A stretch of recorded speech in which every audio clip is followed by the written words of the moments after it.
Hola, bon dia famílies. Ja som dilluns 16, ens trobem en el nostre quart dia de confinament i ens agradaria molt continuar amb aquestes recomanacions de mestres confinades.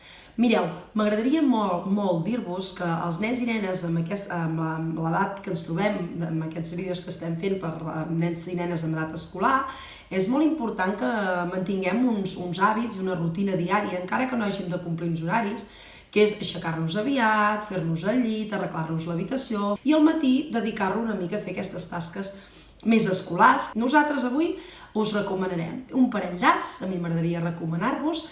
Ja sabeu que a cicle mitjà és molt important saber les taules de multiplicar i les operacions bàsiques. Llavors, hi ha una app que es diu Equilibrians, que és molt xula. Mentre gaudiu jugant, aprendreu.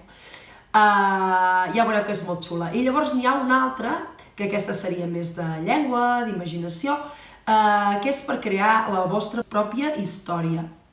Es diu Toontastic i veureu que podeu fer la vostra història amb els vostres personatges, hi ha uns escenaris, hi ha uns personatges que podeu triar i poseu la vostra veu. És molt divertida.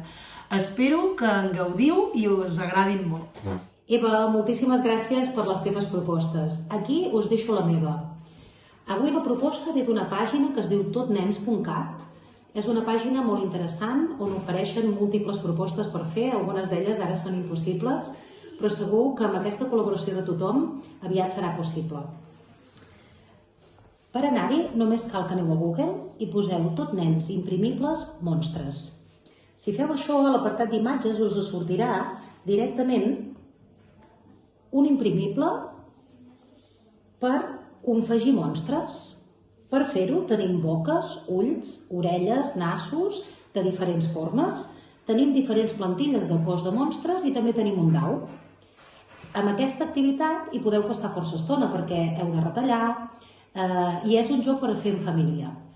Només cal que tireu el dau i en funció del que surti creeu un monstre. Penso que amb això passareu una estona agradable i a més els més grans, si volen fer una miqueta més i afegir-hi aquella part didàctica que sempre recomanem, podeu fer una descripció del monstre que heu creat o intentar fer un dibuix amb aquarel·la o tèmpera, si en teniu, del monstre que us ha sortit. Espero que us agradi molt i volem aprofitar des d'aquí, des de Docents Confinats, per donar les gràcies a tots aquells que ens esteu seguint i que ja ens esteu començant a enviar propostes perquè les famílies de Catalunya puguin passar aquests dies d'una manera més agradable. Moltíssimes gràcies a tots i seguim treballant.